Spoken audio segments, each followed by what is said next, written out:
We're going to go ahead and get started. Just so everybody knows, in case you didn't already, Dr. Fitzpatrick and Principal Steele are over at the National Honor Society, as well as Mr. Uwitz went over to the National Honor Society. They'll all be coming back shortly. But we'll go ahead and get started. The Secretary's report.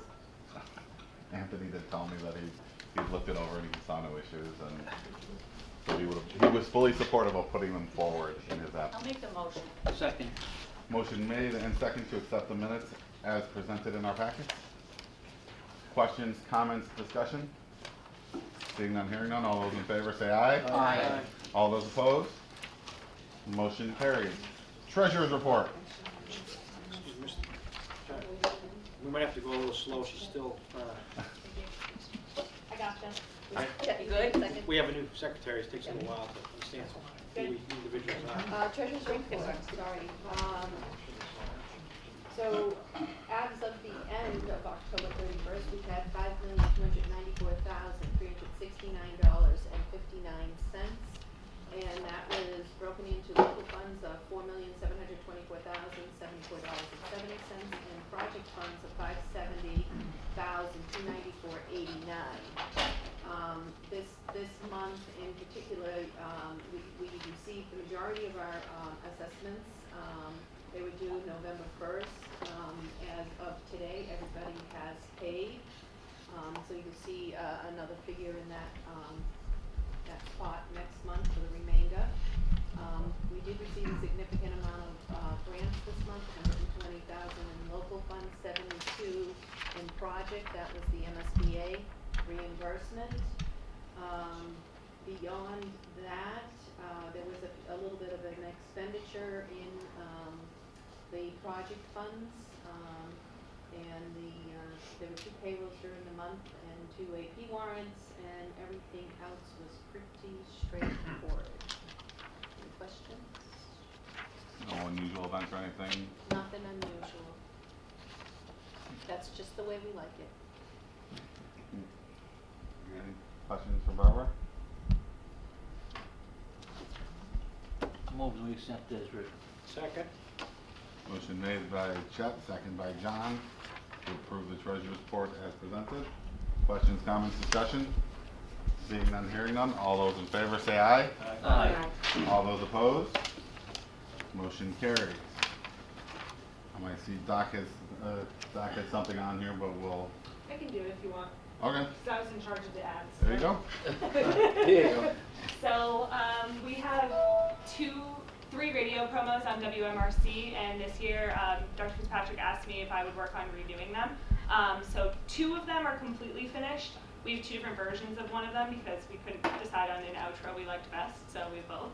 And then on Wednesday we have a alumni, Liam McLeod, who's from Millbury. He's coming to record another one, but with his schedule, it just didn't work out for him to get it done for today. So.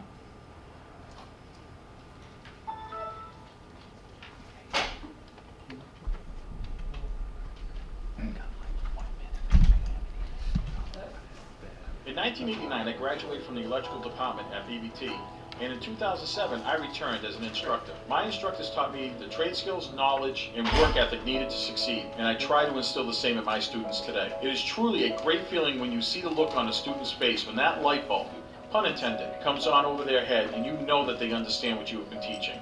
It gives me tremendous pride knowing that I helped launch a successful career in the electrical trade. Blackstone Valley Tech, transforming education. So that's Craig Allen in electrical. I came to BVT looking for something different than your typical high school experience. I wanted more opportunities for success. The teachers at BVT encouraged me to follow my passions and ambitions, so I'll be going to college with a 10-year plan to open my own nonprofit. Coming to BVT is the greatest thing I've ever done because there are so many opportunities and experiences here that I couldn't get anywhere else. Blackstone Valley Tech, transforming education. And that's Grace Lemire, who you guys get to hear from all the time. And then this is the other outro for Craig. In 1989, I graduated from the electrical department at BVT, and in 2007, I returned as an instructor. My instructors taught me the trade skills, knowledge, and work ethic needed to succeed, and I try to instill the same in my students today. It is truly a great feeling when you see the look on a student's face when that light bulb, pun intended, comes on over their head and you know that they understand what you have been teaching. It gives me tremendous pride knowing that I helped launch a successful career in the electrical trade. Blackstone Valley Tech, transforming education.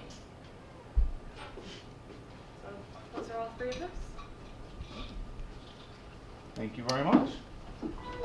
That's good, very good. Thank you. Nice and clear. Anyone have any questions on the advertising campaign, WMRC? One last thing for Dr. Worry about when he comes back. Student representatives. Yeah, we're a little bit ahead, Colin. That's okay. I don't He has mind. to feed the dogs, it's okay. Yeah, it's okay. So I am by myself tonight. Grace is at NHS. So I'm going to start off. We got through Spirit Week. We got through homecoming, so we're alive and living. So last Wednesday, we participated in the annual CDMASC Fall Conference, which is a regional conference. And then this year it was at Tantasco Regional High School. We brought 32 students, including myself and me and two other e-board members, Josie Burlingame and Brianna Torres. We ran a workshop together that was based on communication barriers and overcoming them. So that went very well. And then at our November 2nd meeting, we had a competition between the freshmen and the juniors were paired together, and the sophomores and the seniors were paired together. And what we did was we had a competition to see who could bring in the most candy to donate for Treats for Troops. And so for those of you that don't know what Treats for Troops is, it's a nonprofit, and what they do is they send candy over to Iraq and Afghanistan, and they hand out candy to kids over there. So the freshmen and the juniors won. They brought in the most candy, and so we donated all of that. We also started our annual turkey run. For those of you that don't know what that is, we divided our entire council into different teams to create a Thanksgiving dinner basket for families that could need one. So this year we invited general council members to be team leaders, as well as e-board members and some NHS and THS members, and we have 23 baskets that we're making this year. Last meeting, Tuesday, we continued our turkey run. We decorated all of our boxes for the baskets, and we also participated in some turkey run games. One of them was we did a yam race, so you had to push the yam across the finish line. And we also did balloon pop, and so those were for points for each team, and each team can gather points by bringing in different items into their basket to win the turkey run. So that's what we've been up to. Turkey run ends next Tuesday. That's when we get all of our baskets together, and then we go right into holiday drive for Christmas. Anyone have any questions? If I may, how many families are you planning on helping out this year? 23. Is that an increase or decrease? It is an increase. Usually we're right around 15, 16. This year we originally started out with 18, and then we got 5 more families that came asking for one. So that's why we decided to bring in NHS members, because we thought that they could use it for community service, and it would be a great opportunity for them too. Good, thank you. Any other questions for Colin? All set? Thank you very much. Thank you very much. And if nobody has any objection, what we'd like to do is see if Curtis claims he's only going to be up there 1 minute. I think that's a challenge I'm more willing to take. 58 seconds left. Yeah, unfortunately, we thought we would have our E&D certification returned back to the district at this point. I spoke with Dave Guzman, our DOR rep. It is sitting on an administrator's desk for approval. We hope to have that maybe in the coming weeks, so it'll be submitted for your approval and review at the next school committee meeting. Other than that, yes. In fairness, though, everyone should recognize that that's out of our control. That's a Department of Revenue personnel review, and that we would provide that information following the audit and the work done by the treasurer, business office, etc. But then it would be up to them. It's not resulting from any delay on our part. Correct. That's my point. That's right. We did. Those are your balance sheets are due by October 31st. We were submitted before that time period, and just awaiting. We don't expect any problems, though. We always have a clean balance sheet with DOR. The next item, 7.2, is the update on the grants. Just provided is the green sheet. We're sitting just at what we are currently in the process of submitting. There's only one that hasn't been submitted at this point. It's due December 8th, which we will be submitting for the full $500,000. So that brings us to about 1.3, just under 1.3 million. I did go to a Project Lead the Way meeting at WPI on Monday, and I'm going to be submitting a $35,000 to $50,000 grant for expanding those programs, and we'll be working with Matt Connors to get that information and get the grants completed and submitted. We've got a couple more that are just slated for completion and review, but we've got to work with some of the administrative team members to determine exactly how we're going to construct the grant. But that's it. I don't have anything under line item 7.3 or 7.4 at this point. Thought maybe I'd have a few items, but we just didn't. Does anybody have any questions on the grants or any other issues that you might be concerned about? Hearing none, I think I've exhausted my 1 minute. Went over by 12 seconds. Thank you very much, Curtis. All right. Now that that business is taken care of, we'll go back up one step, and the next item will be the Health Services Department. We're going on a little field trip. If we may, in fairness to the, just asking a question to Principal Steele, since the community project exhibits students are here, and may we go to item 8 before we leave the area? Any objection? No? Okay. I would just ask, if you men go let her know that if we get hung up so that she... Yes, I'll let them know. Thank Great. you. Thank you. So, no, I don't see Tom. No, he's at the Honor Society. Oh, I just asked Sarah to go let Health Services know that we're going to be delayed. She's part of this whole report. Right. So she just needs to give a call out there and Yeah. give a courtesy call, and then we can bring this. Right, back. yeah, that was it. I didn't realize I conflicted myself on that one. You want, may? You may.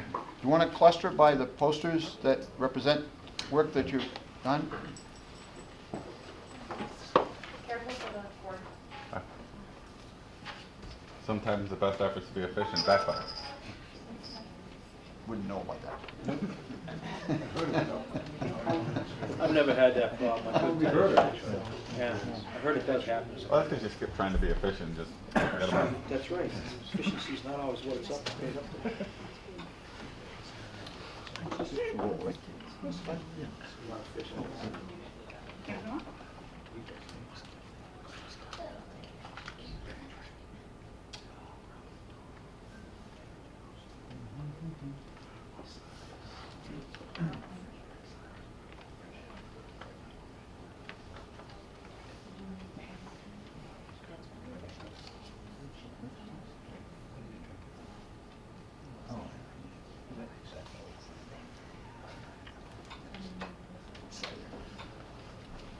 Sorry about that, Sarah. It's okay.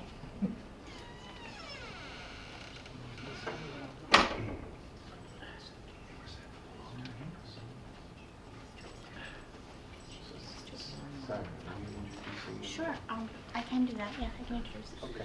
They're introducing themselves as well, so. Sorry, I'm going for you. Sorry.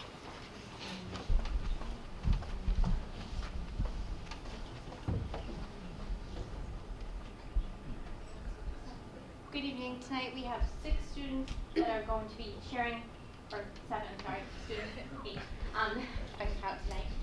But they're sharing a presentation with you about some of the projects they've been working on throughout the building and throughout our communities. So what we like to do is kind of a round robin type style where we'd ask you like a science fair. So if you want to get up and go to each board and talk to the students and they'll share with you what they're working on. We have, as you can see, the little town hall renovation. We have a civilian conservation corps camp in Upton, and then we also have our carriage house renovation going on in Whitensville, and then we have The loose camp meeting. Thank you. So we have some really exciting things to share with you, and just a snapshot of some projects we've been working on with our students. So if you want to go ahead and get up and rotate through and talk to each of the student groups, they have a little presentation that they're going to do individually. So.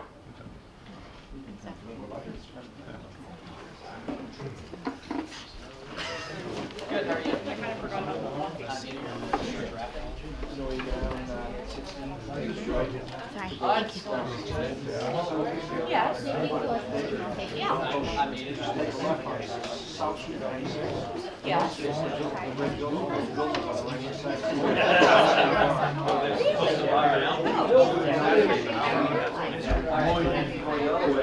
I'm a senior in draft. Thank you. Like what they did with one farm such as these, and they were ideally to create jobs. This is our the main one. Mrs. Warren talks about it all the time. I'm Rona, I'm also a junior in drafting. So for the project, our seniors actually drew up the whole career task for us. So all we had to do was there was both of us about 5 of us, and we all came up with our own ideas of how we would lay out the plan and how we would change the outside to make it look more presentable and so it would look the product. And then so our main concern was how to use like the sizes more efficiently. So we thought this one, since it's smaller, that we could change it into like an actual classroom instead of like a shop classroom. And this one, we changed it more into like a shop classroom. This entire building was originally a VFW in Millville, and they needed to be renovated for town hall and other windows. So we have come up with multiple floor plans, but this is the one that you guys over there in Millville have decided on. So Kind of contract, I guess we have with the local one. Yep, that'd be like. It'd be fun to. I enjoyed it. Yep, we have a waiting room. This is a second actually, Yeah. which is really expensive. So it's kind of nerve-wracking to put on. Really make any camera holes. Maybe damaging them.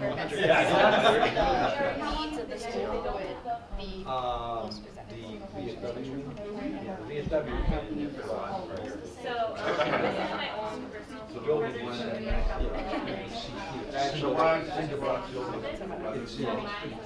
Closest to the ball. It was not all Then, that if people could have taken they were like it was going on, but he didn't get the concert on it. If PD is coming in, actually took a picture.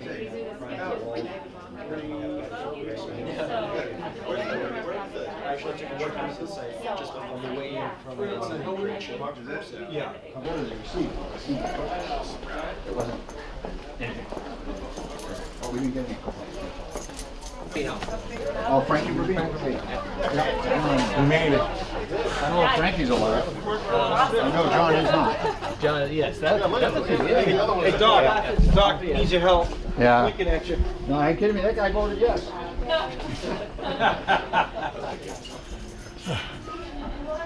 He winked.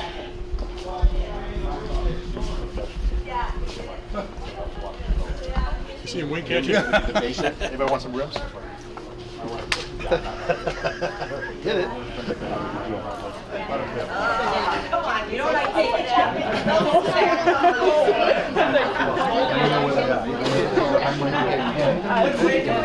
Hey. On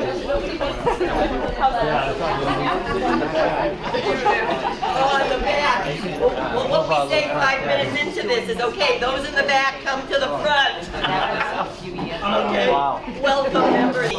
Dr. Fitzpatrick, Mr. Steele, Mrs. Hathaway, thank you so much for being here with us tonight. And we thank you for all the services that you've provided to the school in general, which trickles down to us in health services.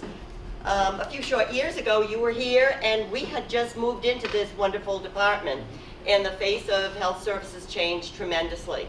Once again, it's changing in a different way. We're looking at partnering with CVS, and our students will be able to take a farm tech program. CVS is featuring it, and we're very excited because many of our students love the hands-on, but they'd like something other than that. So this is giving them a number of options. So thank you so much for being here. Hi, good evening. I'm Suzanne McDermott. I'm one of the instructors here in Health Services.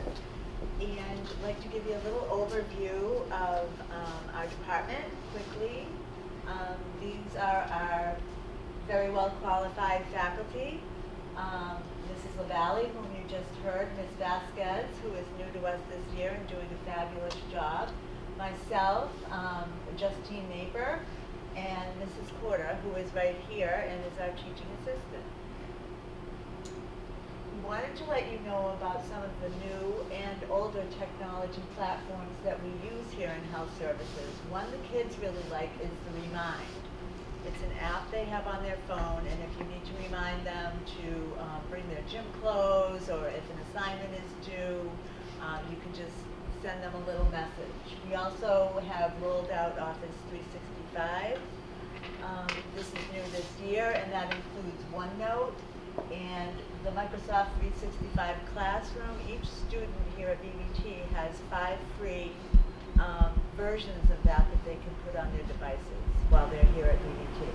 Moodle, I'm fond of. I have an entire growth and development course over the human lifespan in the Moodle, and assessments are online as well, which is what the students will face after they graduate from here. Many colleges use that. Our curriculum, in a nutshell, the freshmen, after they finish exploratory, choose us, get placed in here, they begin the anatomy of the body system, study of the cell, body organization, a lot of medical terminology. We have our own vernacular here in the health field, and they start to learn that. And they start nurse assistant skills right from the get-go, right from freshman year. They learn about the hands-on skills that they're going to need as they progress through the program.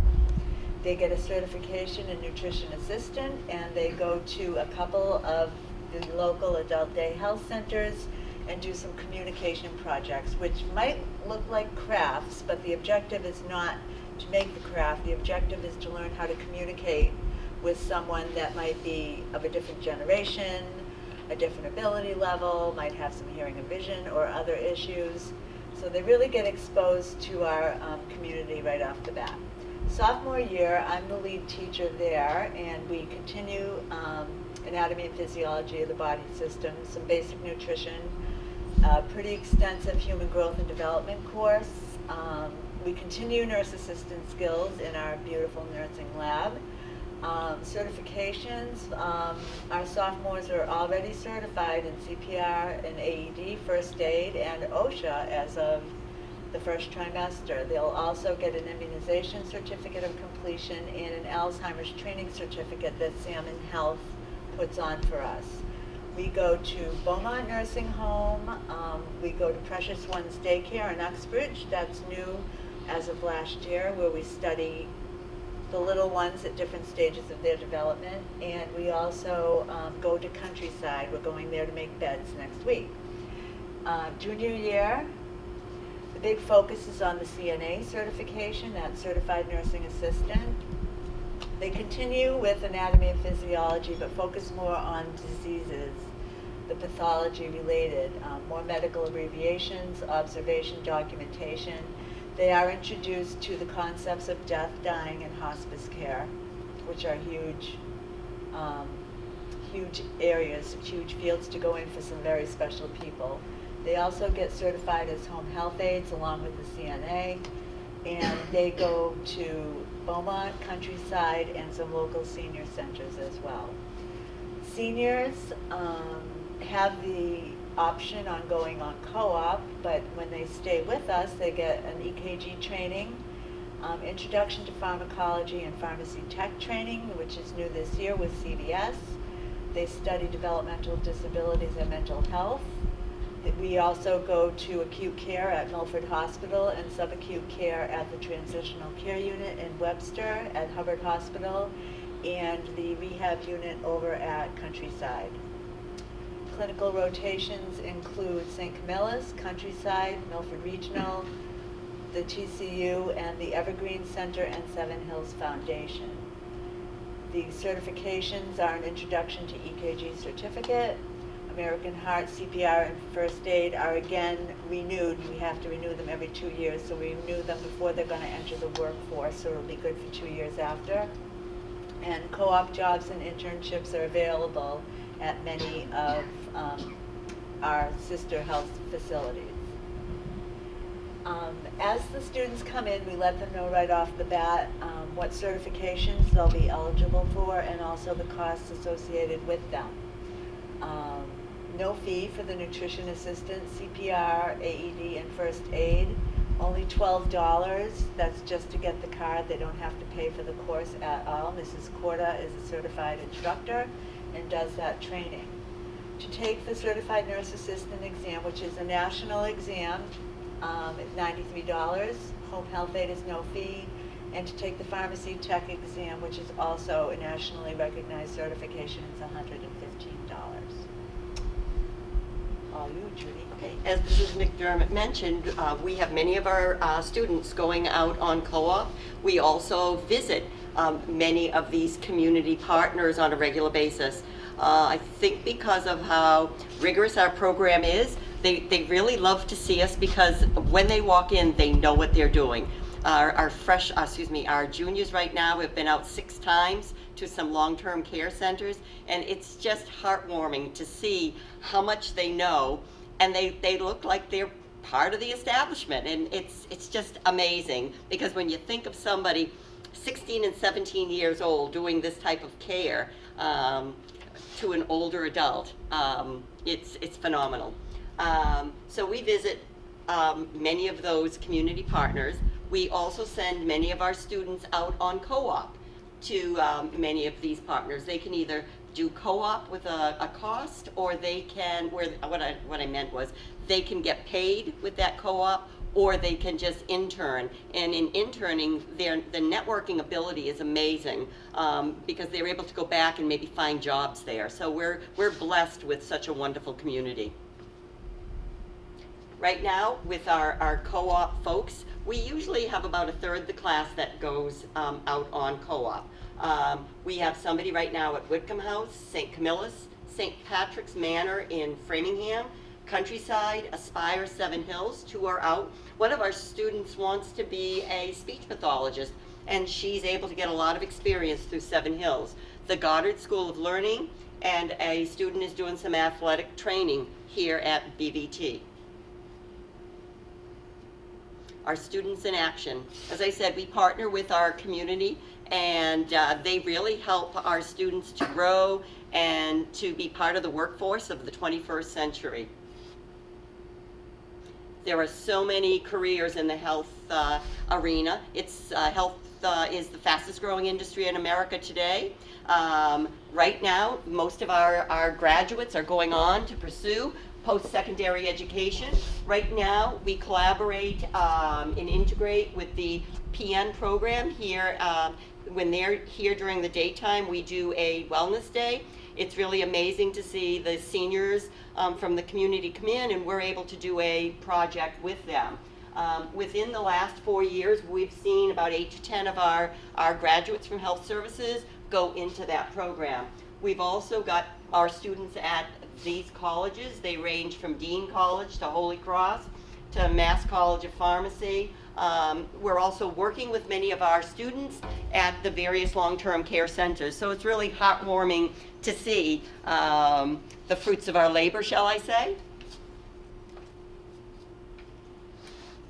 So exploratory is going very well. We continue to have a lot of students that desire our shop. So this is the class of 2019, and their first choices were 38, the second choice of 15, and a third choice of 8 students. So that remains high. And this next one is the trajectory, the application choice, which is in the gray, and it spans from 2014 through 2019. So it goes up, it kind of levels off and dips a little. The post-exploratory choice, which is in the orange, was an all-time high in 2016, and then it kind of went down, but it's on the uptick. But overall, the final placement that's in blue is very consistent with between 25 and 26 students we had a high of for final placement. And our survey results, for the most part, are very favorable. It's between 85 to 79 to 85%. And most of our comments have been positive. Some of the things that students don't like is we do tend to quiz them throughout the week. So, so we get a little negativity about that, and we are looking to kind of change some things for next year to. The school committee does that to the superintendent all the time. But it is a very rigorous field to be in, so we try to make it as authentic through the exploratory process as it would be if they were to choose the shop, so there's no like real surprises. And questions, comments? Yeah. Just a question, I guess. You know, with the opiate crisis that's going on now, are there segments or embedded in your program, any type of information that the students can garner or go through or understand what's going on with that program? As a matter of fact, next week we're having an entire school assembly, and substance abuse in general will be addressed, and I'm sure that the opiate crisis in particular will be addressed at that point. Part of the Farm Tech training is, a Farm Tech is supposed to recognize patterns of prescribing that might be outside of that's part of the responsibility of the Farm Tech. So they have to be aware when they're behind the counter of over-prescribing, maybe misprescribing of the opiate medications. That's part of that training, so yes. Also, in addition to that, we've collaborated with the school health program and Riverside, and we've developed a program where once a month they've come up and the sophomores and the seniors collaborate. We showed the movie What If. Is anybody familiar with that? Where it's called like the Skittle Party, and teenagers bring a handful of prescription drugs from the medicine cabinet and they do whatever, nobody's around really watching them, and it was an amazing time where dental and health services, the seniors got together, and then the dental sophomores and the dental health services got together, and the amount of sharing was amazing. And it does talk about addiction. We did talk about addiction, and there was a lot of heartfelt sharing. Sometimes it was a little too much information, but it was wonderful that people felt that this was a safe place to talk about their feelings. So yes, indeed, we are looking at that. As a senior teacher, I'm really concerned about what are the seniors going to do when they go out. We live in a wonderful small community where there's a lot of love and caring. The school is like a big family. Health services, many of us are like the mothers. So we want to make sure that the students are able to be in control and know what to do. Our next one is going to be on sexual violence, so they know what is considered. And this is Robin Brown through our school-based health center that puts these presentations on for us. Thank you. You're welcome. Any other questions? I'm just curious if you track the percentage of students that end up going to college, and I'm assuming they go into a nursing program, and if that percentage is, if you're seeing a trend that's, I guess, common, I'm assuming. But also the other question was the graphs, and how many students are actually interested in nursing or healthcare as their number one choice? Over some of the time periods, I think it was like about 44, 45 at one point. Yeah, that's the class of 2019. So their initial first choice, it was 38, and then the second choice was 15, and then 8 for the third. Okay, what were we all... usually have like, what, 10 to 15 on the wait list after the 25 replaced. Okay. Occasionally, someone might go back to their sending school, or go to another department, but for the most part, the 25 stays pretty standard. You know, you were talking about colleges. You know, it's kind of sad right now because there aren't enough seats in the various colleges for students that want to become RNs. Worcester State will bring a number of them in, and what they'll do is once those seats are taken for the RN program, they put them into the public health program, and they really don't tell the students. So we as educators try to share with the students what to watch out for, because when you're young, you have no idea. They say go this way, and for the most part, you believe them. So, you know, there are a lot of issues. Also, many of the students, once they get into college, they fail to keep the grade up to the GPA. And over here in school, we help out a lot. We nurture them in a sense. And in college, it's like you didn't make it. Any other questions? Well, we really thank you for your time. Thank you for looking around at the shop. Doc, we thank you so much for all you've done for us. Jim, for keeping it going. You know, it's a team peace and action. Thank you.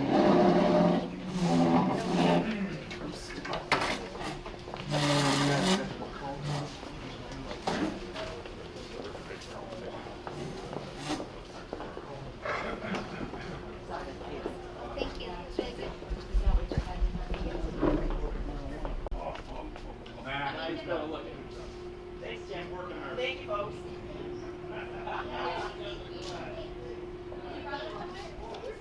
Thank you for taking a peek at our Sims Man. And the beauty of Sims Man is we're able to have Sims Man talk.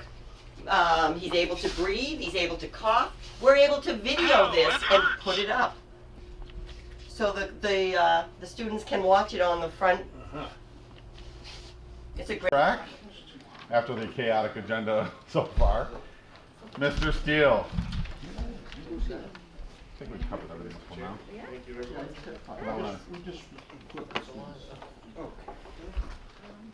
Speaking of the students, I think both of our student representatives, Grace Lemire and Colin, are down in the National Honor Society, National Technical Honor Society. Colin was here for the beginning and made the presentation, so. Great. Colin went home to keep the dog. So he will not be back. Mother's orders. Yeah, that's what I was just gonna say, buy some more sweet potatoes.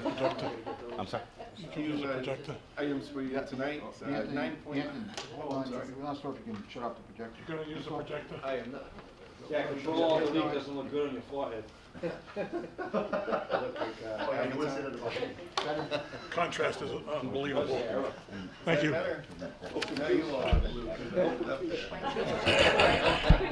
Oh, she played those. She played those. I didn't call that. Okay, item 9.1, outside organization presentation of the Valley Tech students. Did you like them? I believe it was the last meeting, if not as one prior, but I was talking to you about the Toyota group that had come in with some of their engineers and their high-level technicians and presented to collision repair. We had another group come in, coincidentally, to collision repair technologies again. This time it was Analog Devices Corporation. This was also another partnership with our technology department and Larissa Skelkin, who has helped us link with NASA and others. This was an interesting presentation from Analog Devices Corp. One of their high-level engineers, Roxy, came actually directly from, I believe, Germany, and just prior to that, South Korea. Travels all over the world as a representative for their country, I'm sorry, for their company, but she was here to present about Analog Devices products and what they sell, and for the most part, lots of sensors and computer systems that you find in automobiles today that are for crash prevention. And so I don't know how familiar you all are, or after her presentation, I started to really pick up on a whole lot of more awareness of that. But even if you watch TV commercials, you'll see these cars that have swerve protection and distraction protection. They'll stop on their own if they sense something in front of the bumper. All of those systems that are becoming more commonplace. What's really interesting about it, even she went as far as to talk about the future of cars with artificial intelligence and the likelihood of cars becoming completely automated in the future. Talked about some of the big advancements with that, for example, the Google car, which is right now driving itself but on a closed circuit.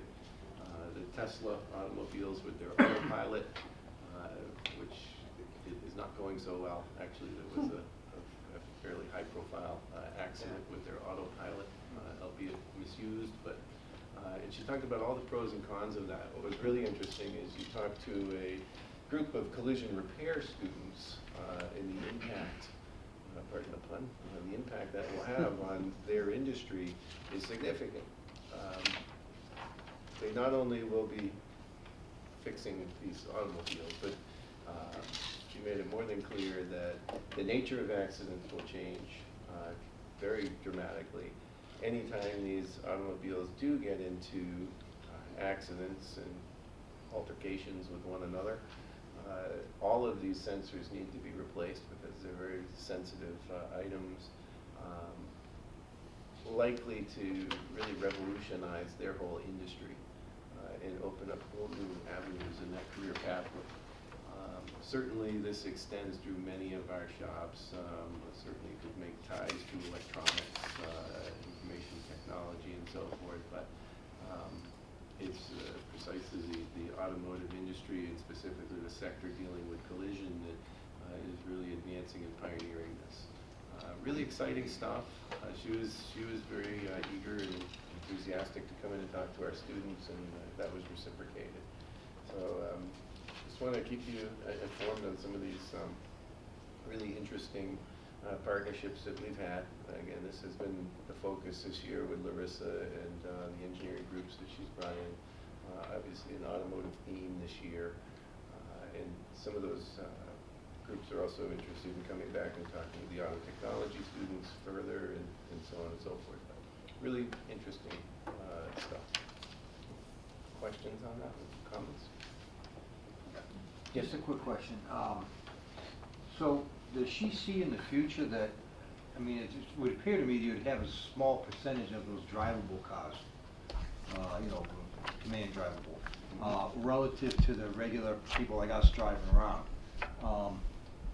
Does she see a shift of that taking place where there'll be more and more of those command cars that are out there? And if that's the case, are you suggesting that then there would be less accidents over time because they would be able to stop themselves from hitting each other? Whereas with us, we'd be driving into them. This is Does all. that make sense? This is precisely the kinds of interesting conversation and questions that came up with our students. To answer your first question, no question about it. Absolutely, there will be automated cars out there. Really? Wow. And you know, so we've had things like traction control, right, and anti-lock brakes, for example, for a long time. We're all familiar with that one. We're starting to get into cars that will correct themselves and bring themselves back into a lane if you're, you know, drifting while working with the stereo or something. And so now the cars are starting to steer themselves. There's an intersect there where you go from that type of technology. The one in the middle is a human and machine interface, and then you go completely to automated. And it's the one in the middle that's the most challenging, I guess you could say. Machines are predictable, they do what they're supposed to do. It's when you add a human into the mix and try to integrate the two that things get messy. They don't want to have a fight between man and machine while driving down the highway. Or you just have simply human control with some enhancements like anti-lock brakes, swerve control, things like that. As opposed to, when we talk about the one in the middle where they're blending, that's like Tesla's autopilot where you press the buttons and, you know, sit back and let the car drive. Those will continue to be the most challenging. Here's what won't ever stop. We or machines will continue to crash cars. Guaranteed. Whether it's an old-fashioned model where there's a human driving it and runs into the Google car, or there's a malfunction with the Google car, or, you know, for example, or it's one of these interface deals, you're going to continue to have collisions and so on and so forth. You might lessen the severity of them, the impact of them. The goal is that it's Mission Zero. I think it's called Mission Zero. It's a worldwide goal to have 0 fatalities in auto accidents forever. That's the goal. 0 fatalities. It doesn't mean you won't crash them and crumple them up like a you know, aluminum foil, but inside the compartment you want to have 0 fatalities or injuries from or by a car. and that includes whether a car runs over a pedestrian or it's an occupant in the car. That's what they're working towards. What they've never promised is that they won't bend up some autos, smash up some cars. I was just thinking, did they actually, at that point in time, walk themselves out of an industry? However, the students in the whole industry is going to need to know how to contend with that, deal with that technology, deal with, essentially crumple zones.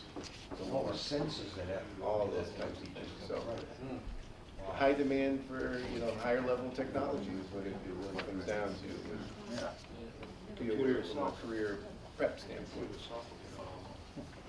Price of insurance is going down. I asked that question too. Right. That's exactly, I said, if I get one of these cars, I said, who pays the insurance, me or? You're gonna need the money to pay for the car. True. Did she give you a cost of the new car? No. No. She did not. Of course not. But I asked. Every family I go asked from if 3 cars to 1. If the Quick. intelligence company would possibly be group insured. She said that's a discussion going on. Well, really interesting stuff. Yes. Thank you. Fascinating. Any other question on 9.1?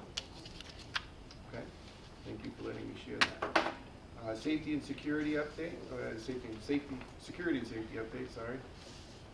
We did hold our annual police chief's breakfast right here in this room. That is, as I mentioned, an annual event that we look forward to each year. Chief Bradley and I host. We have not only the chiefs from the 13 sending communities, but they typically will bring their school resource officers. Sometimes they're other personnel who reach out or interface with us on a regular basis. The objective of that is to remind everybody, keep it in everybody's thoughts and forefront of their minds that this is a small annex of their town, that they do have citizens that they serve that happen to come over here to go to school each day.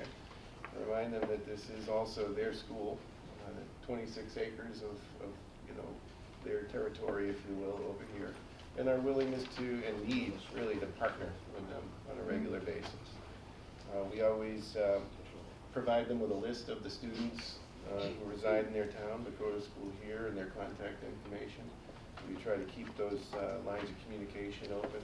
It's an opportunity for all of those 13 school resource officers to link together, and not that they don't do that in other venues, but we're kind of like the common denominator here. And it's a nice breakfast where they really look forward to getting together, and as do I, to host it. And it's funny, quite a few of them are either parents. We have a few graduates who are now SROs who are on the force, and it's a little bit of a reunion of sorts in that regard too. Nice event, celebrate community policing, and really bring our community together on a safety front. We did hold that again earlier this month. Another project I'm working on with not only the Upton Police but also Mendon is the CopSync 911 software. I've talked to you a little bit about that in the past. Both Mendon and Upton, and I should say obviously Valley Tech, have now installed the software. We hosted a meeting here to move forward with the implementation phases. So we had the CopSync personnel come out, met with me, both the Mendon and Upton police chief, some of our technology staff from the various districts, and we're moving forward with implementing that software that's integrated between all the schools in both the Mendon Upton Regional District and our district. So if we have an alert type notice going on here, they will also. So there's connectivity, if you will, with this software. It would allow anybody who has the app and has been registered to essentially use it like a mobile 911 of sorts. And it goes a great way, the distance, to open communication in emergency situations. So we're very happy to be moving forward with that. Obviously, it takes quite a bit of effort to coordinate multiple towns, multiple agencies, and get everybody working together, but we're pretty excited about the capability of that. Greatly in the swoop, it enhances our safety leaps and bounds. Anthony, you want to take advantage of the presentation to mention the November 22nd activity with the sheriff? Yeah, sure. One other outreach we're making with law enforcement is Sheriff Evangelides is returning to BVT. He was here 2 years ago, I believe it was 2 years ago now. But he has a drug awareness presentation that he has done and has enhanced that since he was last here. No doubt keeping up with the times, if you will, and addressing the opioid crisis, but drug addiction in general. And he has a very interactive presentation and style that captivates, and certainly has been very well received by our student body in the past. We bring the whole school together for this one, so it's all staff and students in the Comp Center, about 1,400 people in the audience. When he did come 2 years ago, that was the largest audience he had ever presented to, and it was very energetic. I think almost like concert style interaction, and he has the personality for that, and he was very much looking forward to coming back here. I don't know if he's done a larger venue since then, but he liked the energy, and the students definitely liked the presentation. So we're certainly looking forward to having Sheriff Evangelides back here on the 22nd for a whole school presentation. And it's an ongoing effort on another aspect of safety, as Doc points out, and that's drug awareness and safety around those issues too. Thank you, Doc, for reminding me of that. Any questions on 9.2? I have a few field trips for you to consider. 9.3, you should have it in your package.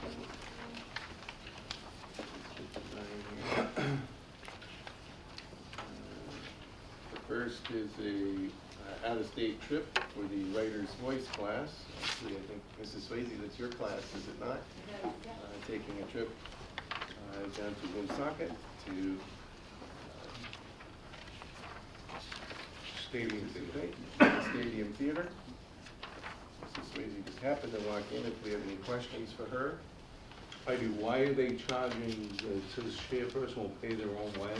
Why is that? Sorry, where are we here?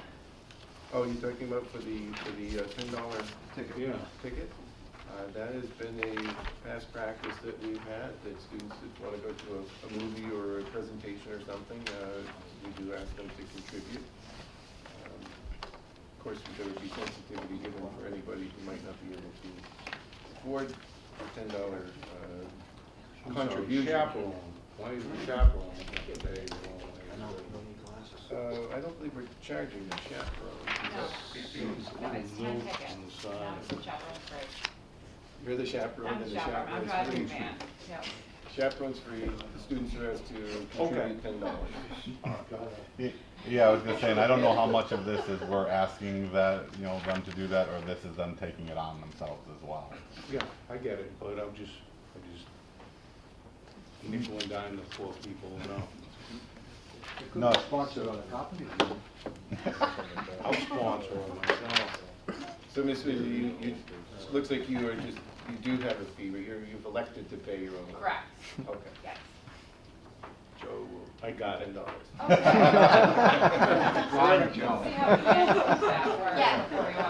I move that we approve the field trip. I'll second. I've got a motion made by Chet to approve the trip. Mr. Finn with the second. Questions, comments, discussion? Just like mileage. I do always find it interesting with a trip like the stadium because I think Joe can see the stadium from his house. Oh, okay. Pretty close. I haven't been there in a while. But still. I say they go to a New York lunch too, for meetings rather than come back to school. Questions, comments? Questions, comments, discussion? Seeing none, hearing none, all those in favor of approving this trip to Woonsocket for that class? Aye. All those opposed? Motion carries. Have fun, Becky, and send the bill to Joe. I mean, Sorry. I thought I had 2 trips. I only had 1 trip. That was it. The last thing is to provide you with the school cancellation contacts. This is where we advertise any school delays, cancellations, or otherwise weather emergencies. We provide that to you annually. So this has been updated for this year. Hopefully we don't need it too much. And we'll try to get it out of the calendar with minimal snow days. That worked out well last year. I would point out to the school committee that per Mr. Hanratty's suggestion, it no longer has any of the codes included in the distribution of information. Security code. So no school committee member can voluntarily go and end school I for don't think that was Chet's fear, but anyway. That was not my fear, it was just someone picking it up. All right. Any other questions on school cancellation list? Okay. Thank you very much. Everybody. Next item on the agenda, policy subcommittee. Dennis. All right, we met last week on 2 different items. Item 10.1A, this is regarding parental notification relative to sex education. This is in accordance with the law that the school committee has adopted this policy. As given out at the beginning of the school year, policy will inform parents and guardians that they may. There's 2 specific takeaways from this: that the parent can exempt their child for any portion of the curriculum, and the parent or guardian can inspect and review the program instructional materials for the curriculum. So it's now adopted into our policy program. Make the motion. Motion made by Mr. Levin, second by Ms. Mitchell, to approve policy that is going to file IHAMA. Questions, comments, discussion? Seeing none, hearing none. All those in favor say aye. Aye. All those opposed? Motion carries. Policy is approved. Mrs. Swayze, now we can send those letters. Second item is 10.1B, specific to health education, and this is an exemption for parents specific to health education in relation to their health, religious beliefs. Same thing, the parents can request an exemption of their children or child to be opted out of that. I'll make the motion. Motion made by Ms. Mitchell, second by Mr. Levin. Questions, comments, discussion? Seeing none, hearing none. All those in favor say aye. Aye. All those opposed? Motion carries. The policy IHAM-R is approved. Thank you very much. Next item on the agenda, budget subcommittee report. John, I'll throw that your way since you were the lucky one tonight. Okay. As you know, I got elected again to be the chairman of the budget subcommittee. And Mr. Finn, to my left, is the vice chair. So if you have any questions, you can ask Mr. Finn. No. There you go. Basically, all we did tonight was just basically, elect the chair and set the budget subcommittee meeting dates. If anybody's interested, just ask one of us, or Cheryl will get you a copy just in case somebody wants to know the dates. And basically, that's really it. We just got an overview from the doc about state aid and where we stand and what we think might happen, but we're not really sure at this time. So it's just a short little 1-hour meeting tonight. Any questions, anything?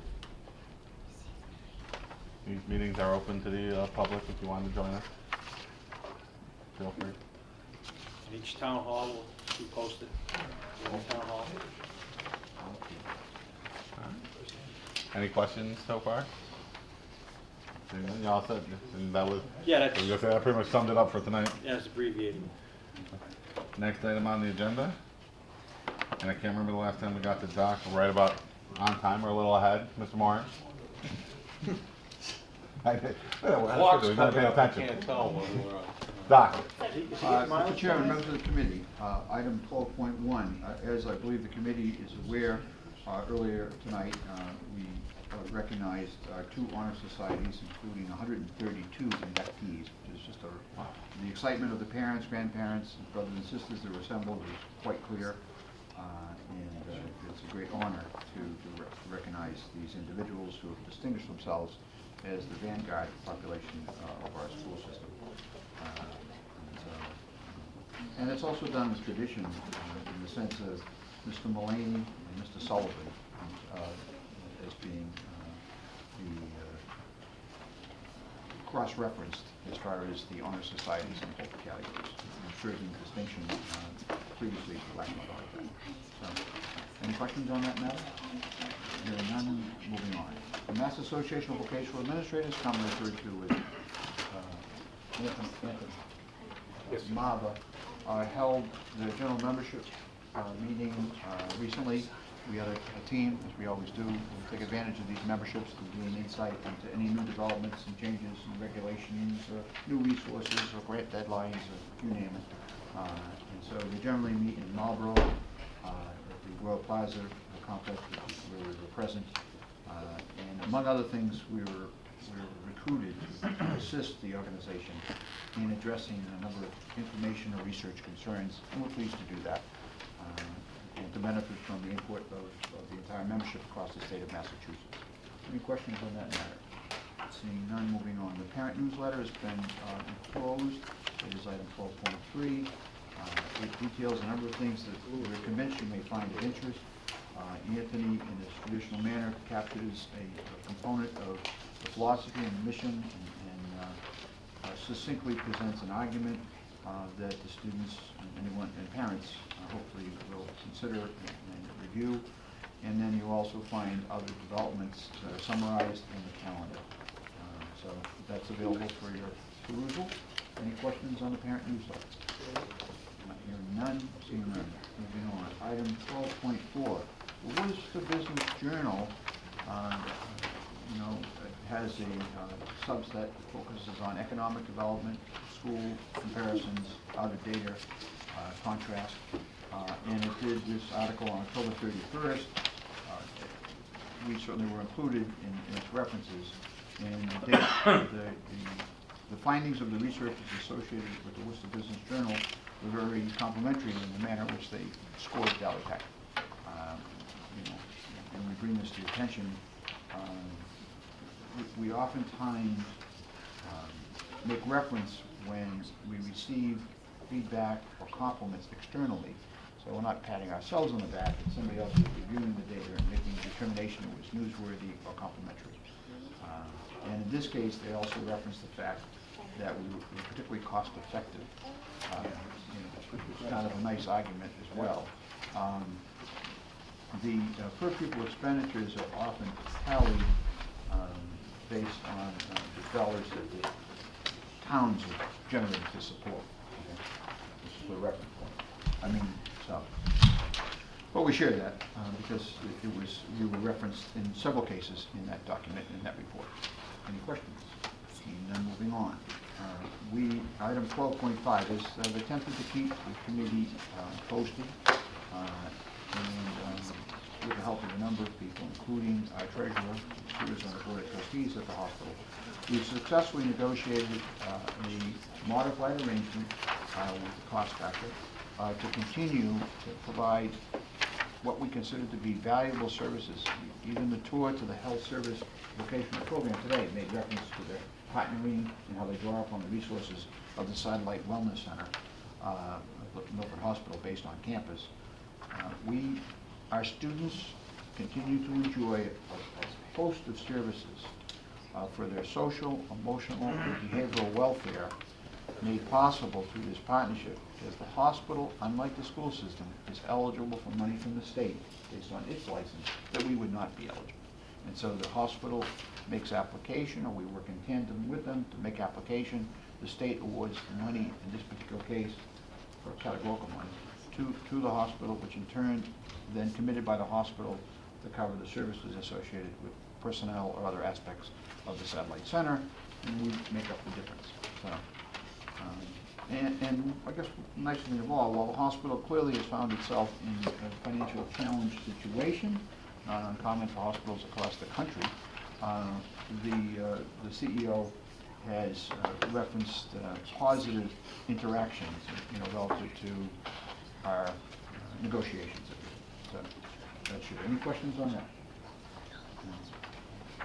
I did receive a nice, several thank you cards from the staff that were aware of our successful securing of this. Yes. Is this a one-year contract? Yes. So basically every year we try to renew it? Yes, and the reason why, first of all, the initial decision was to sever them. Okay? And so we went, with what was known, and we hope this renews, each year. Okay? You might say this is somewhat dependent upon the state money for the pass-through, okay, relative to the determination of what the hospital can do. We will be lobbying with the state, as we do for Chapter 70 or Chapter 71, for the appropriation by the governor, the legislature, to continue to support activities of this nature. Does that answer your question? Yes. Yeah. Any other questions on that? 12.5. Moving on. Yes, and a bit of a cross-reference. That was one of the superintendent's goals that was previously presented to you, and so it's kind of showing that it was following through that blueprint that you adopted. Item 12.6, in our ongoing effort to recruit non-tax dollars and to show the public we're complementing or matching their investments, the most recent contribution we received is another $3,500 from the Millbury Credit Union, and the lead to a property that they foreclosed. I don't know if Jimmy, we don't have more updates on that yet. Okay. But we're pursuing whether or not we can acquire additional materials, not dollars in this case, through this partnership with Millbury Credit Union. So right now that translates, for those who might not be aware, money from this particular source will be used to cover the cost of operating our vans to transport the students to the off-site project, four of which you saw on display tonight. So, any questions on that? We'll continue to be aggressive in pursuing our donation. And so you have a copy of that letter with the executive assistant to the president. Any questions? Item 12.7, with the help of a graduate of our school, Sharon, with Nicole's assistance and graphic communications, otherwise known as multimedia, our own students produced the 23rd annual report. I think Mr. Finn refers to this as the Warren Buffett report, but the summarizing on a calendar year return on investment by our community. So it's chock full of information and activities. We will be, like the placemats that we've asked you to assist in distributing, and Cheryl will probably remind you if you don't, we will once again be once we have full printing production, we will be asking for your help in ensuring the select persons and key policy people within their respective towns get a copy of the 2016 annual report. Personally, I think it's impressive and creative, kind of glitzy, but it's a nice way to show that what we did with the money we provided. So, any questions on that? Seeing none? I believe that actually concludes your report. That does, Mr. Chairman. Next item up, Facilities Subcommittee. John. Yes, okay, we were supposed to meet last night, but due to circumstances, setting up our times for calendars, we didn't realize that the shops had the parent-teacher open house last night, so we opted not to have it because we can't tour when there's people in there. At the time, it'd be, just hard to ask questions and look at things if there's people, so we postponed it till the 14th of December. But Mr. Brochu has sent all the committee members an update of what we asked of him the meeting before, and I think he's going to hit that with his report when he comes up next. So it'd be easier for him to... So in light of the fact that you couldn't have your meeting last night and you tabled it, that concludes your report and we're able to roll right into Jim. Yes. Thank you, everybody. Item 14.1, campus enhancements and improvements. Just to give you a little snapshot of some of the great items or great things we're doing here on campus. As I think I mentioned the last time, when we try to take every opportunity with National Grid incentives and working with vendors on upstream, what we call upstream savings, we ordered 65 and we're still waiting for 65 new LED high bay light fixtures to come in. We'll be upgrading the lighting in auto tech and machine tech, so we're hoping that those will come in at any time. We're ready to replace all the lighting in those two shops, which will give a great improvement in those areas. We also just recently, they offered a special on LED lamps, and so we purchased just recently LED lamping to completely retrofit the dental and cosmetology areas. So as we can seek these savings and working with National Grid, we purchased LED state-of-the-art low energy lighting and constantly upgrading our shop areas and our high visible areas. In multimedia, we have made great progress in what we call the green room down there, or the room that they're going to be videotaping and doing different presentations in. The ceiling is in, the lighting is in, all the walls are painted. The only thing left down there is just to put the specialty flooring in, which is a special dark VCT tiles going in there. We expect those tiles to come in first part of December. Once those come in, we will be installing that, and then we'll be done in the green room down there, and the shop is going to be ordering the specialty theatrical lighting that's going to go on the trapeze down there. Otherwise, that green room down there will be complete. We are doing great things in the cafeteria, deli, serving area, which is on, if you're looking at the serving line, if you're standing in the cafeteria, looking at the serving line, it's to the far right. We tore down a wall and expanded that deli serving area with the hope that we're going to, working with Curtis and a food service company, completely redo all of the refrigeration and counter equipment there. We're looking to complete the renovations in that area right around Christmas break, where we're going to be closing off one of the doors and changing the direction on one of the other doors, which will complete the infrastructure work needed to install the new counters and refrigeration in that area. So we're hoping to do that right around Christmas break. If you have driven by the school, you'll notice that there's a lift currently down by the softball field. We are replacing the softball field backstop with brand new black vinyl chain link fence and painting all of the piping and repairing all the piping with black piping. So that is going to be a great enhancement down there on the softball field. We're also installing new dugout fencing, new fencing in front of the dugouts that we needed to do down there, as well as we've ordered all new infield mix that should be in, I'm hoping next week, that we hope to put on the infield of the softball field and get that all ready for what's coming up in the spring.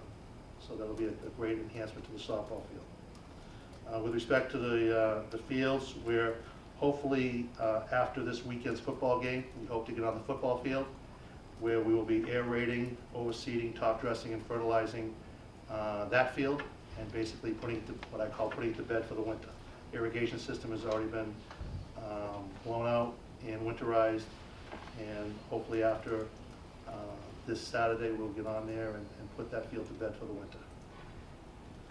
On Monday, my staff will be in the old gymnasium as we do every year, refinishing the old floor, the wood floor in the gymnasium.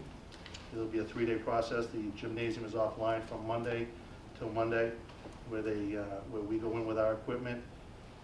We put aggressive pads on the machine, put a lot of down pressure on the machine, scuff up the floor. We put 3 coats of an acrylic urethane on that floor. So we do this every year, and my staff does it, so it should be done by either late Tuesday or first thing Wednesday morning. And lastly, we, working with the facility subcommittee, we worked with a company called Rockwell Roofing who does our roofing management system here. And we sought bids from Silktown, who was the contractor on the 200-wing roof, as well as Rockwell, and Rockwell was cheaper. So we contracted with them for a full day's worth of roofing work to work on the 300-wing roof.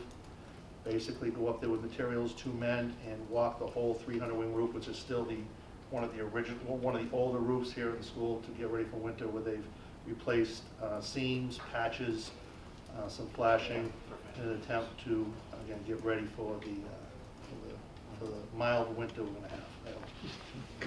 So that's a quick snapshot of some of the good things we're doing right here. I say that the last thing, just because I heard it from over here, but that's preventive maintenance. Preventive maintenance, correct. Yep, yep, preventive maintenance. Done. One thing, Jim, so everybody knows, we've discussed it, the phone problems and issues from the lightning and all that stuff. Did we get our finals from the insurance company? Is it all settled? Are we still holding off on a couple things? No, I sent a report to the insurance company, and we're just waiting to hear back. We did get one check from them. Curtis was going to reach out to Berry Insurance to see the status of the remaining settlement on that, but I've sent them all the closeout paperwork and all the settlement on that. So everybody's comfortable that everything is up and running and fixed, and there's no, so everybody knows it's all taken care of. Yeah, first of all, thank you for following up on several of the concerns that were raised earlier. The items that were stored in the hallway, engineering, and of course, last night's event was a perfect opportunity to have the public see the cleared areas and be free of that. Yes. Okay, and some of the progress that was made in the multimedia, so-called dark room, is quite clear. A couple of questions. First of all, the benefit of the committee. The Facility Advisory Committee, in my view, is the advisory committee to facilities. Okay, but facilities has its own role. Okay, and so it's far greater than that of the Facilities Advisory Committee, or Facility Subcommittee that has an advisory function. We're relying in some cases on a master plan done by Banfield, is it? Banwell? Banwell, yes, thank you very much. Yep. That's how old is that now? A few years, let's go. 3 years old? Yeah, okay.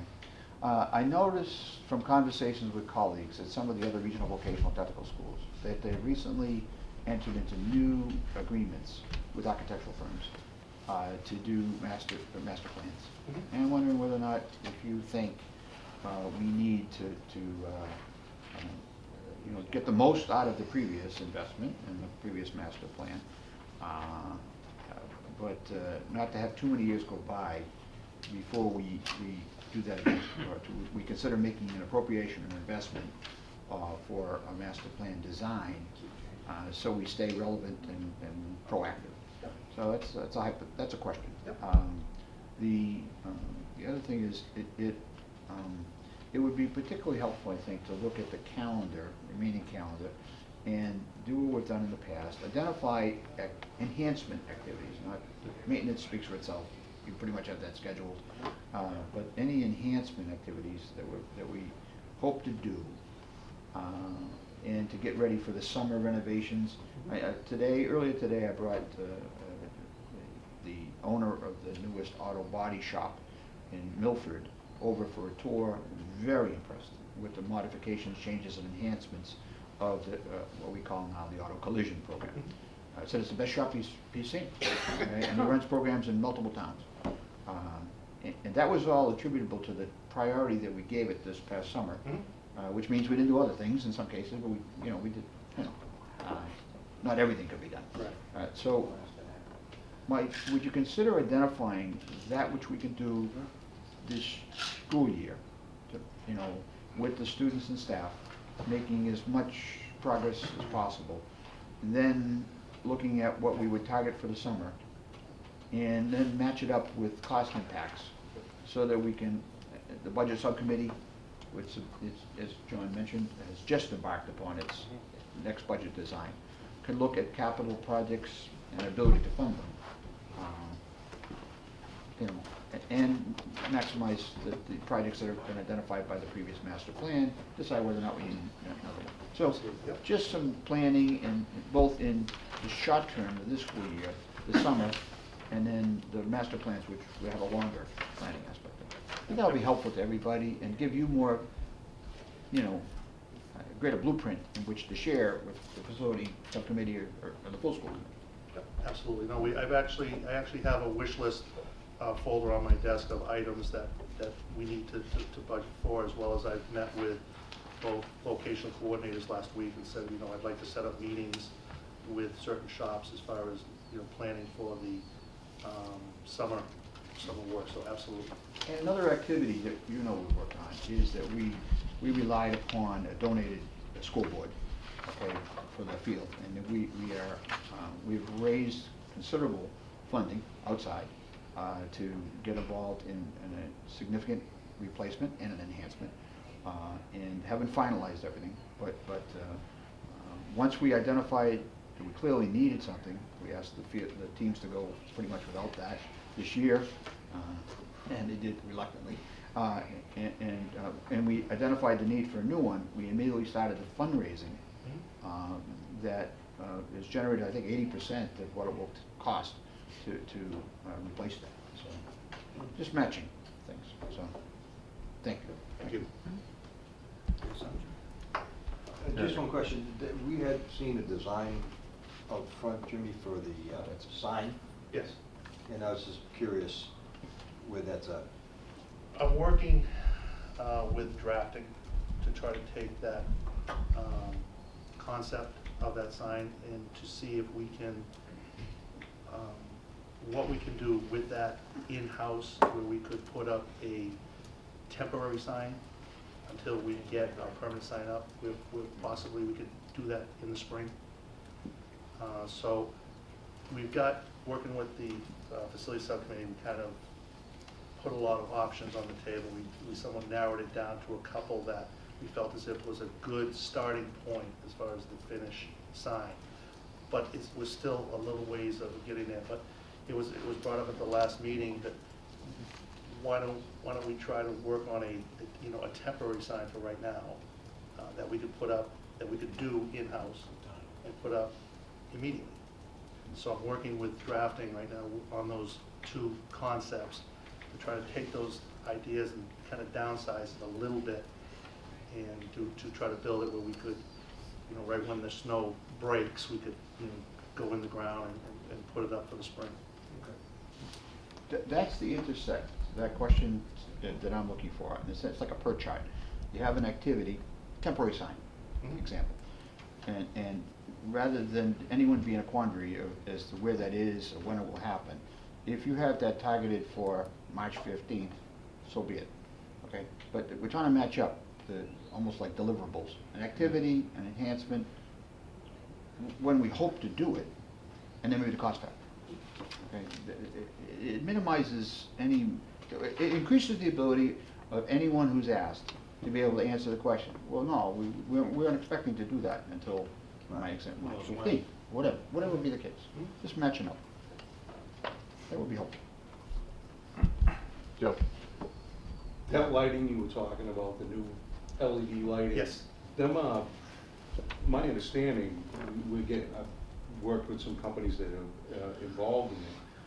They're like 50 to 25,000 hours before you got to replace one of them. Is that true? LED is long-term technology. Technically, I mean, you can get 15 to 18 years out of LED technology. You're not going to have anybody who knows how to change them.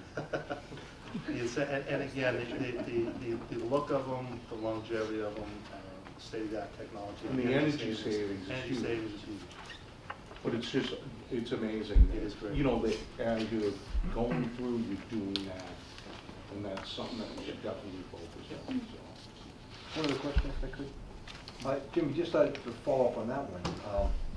If you looked at the building as 100%, what would be the percentage that we'd have that would need to be changed out still? Are we at 80% changed out, 10% changed out? Because obviously that'll be a decline in energy costs over time. I was just curious as to what percentage, just roughly, I'm not. If I had to put a percentage on it, we're probably about 20 to 25% internal. That you changed? Yes. So you still got 70 or 75%? External, we're all LED outside. Right. So it's the internal still got 70% to go? Yep. Oh, Yeah, cool. all the classrooms, Wow. you know, there's a lot of bulbs. Oh, wow, okay. Look for the savings all the time, great. Any other questions for Jimmy?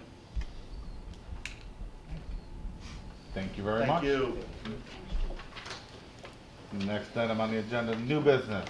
Does any school committee member have any new business to bring forward? Mr. Combs. Seeing none, Doc, do you have any new business to bring forward? Well, there were a couple of reminders. One was the placemats, that school committee members would assist us. There are town-specific listings of the, what do you call it, the... Locations? Yeah, the locations, or the Deliveries. Pardon? The deliveries. Yes, the restaurants that indicated that they would be receptive. I can tell, I've delivered, usually you're greeted well, because first of all, we don't ask them for any money, you know, all right, and but I'm saying that the way they designed this, we did not assume that you would deliver to all of the restaurants in your community. We just, you know, we just targeted some. So, but if anybody's able or willing to take on any others, please let us know. That'll be helpful. Otherwise, we'll figure out how to do it. And as I mentioned earlier, for those who are present, we'll be following it up later with the annual reports that will go to town hall only. Okay? There's that. Also, this year's Thanksgiving football game, we're technically away, which means we're on the other side of the street.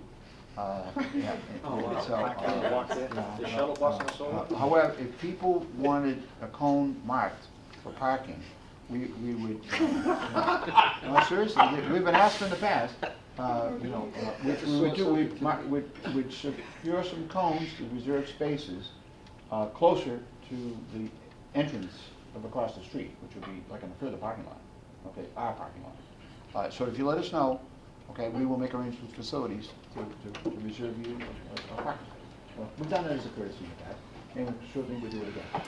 But you gotta let us know that you need it. Okay. I'm sure I can find a few cones. Could have used one tonight. I'm sure I can find a few cones. I don't think Miss Mitchell has missed a football in my mind. So, Yeah, you know, it would be nice to see some other school committee members at football. whatever you can do, whatever. It's fine. I think that's it. Okay. Thank you. All right. Doc, if I may, the cones, what we do is put the cones in the upper block. That's what I mentioned. The upper It's C block, over yeah, the upper C block. Yeah. All right. That concludes the section on new business. As always, we have our items for the good of the committee available. If you want your copy, please. If you want a copy to take home, please let Doc know. Jerry, you want to Vanna White that for us? Yes, we'll get it out of here. Yeah, If you nice drive and around thick. with your own cone, you're kind of missing the concept of the cones being used. I don't Makes his own space. I don't want to take issue with the sequence of that, but unless you're planning for next year's pocket space. Jeez. All righty. You can see how thick the packet is that Jerry is perusing. Our next regularly scheduled school committee meeting, December 15th.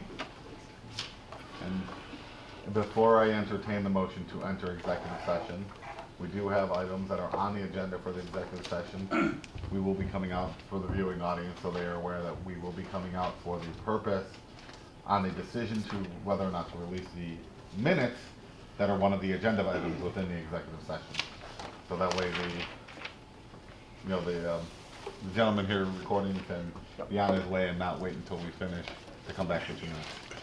As we generally have indicated, to the courtesy of both the videographer as well as the public, the superintendent will be recommending the minutes not be released. Alright. And with that, I will entertain a motion. So moved. Motion made by Pat to go into the executive, second by Mr. Lavin. Dennis? Yes. Jim? Yes. Yes. Yes. Yes. Jerry? Yes. Yes. Yes. Yes. Yes. Yes. Yes. That is unanimous. We will take a few minutes so the videographer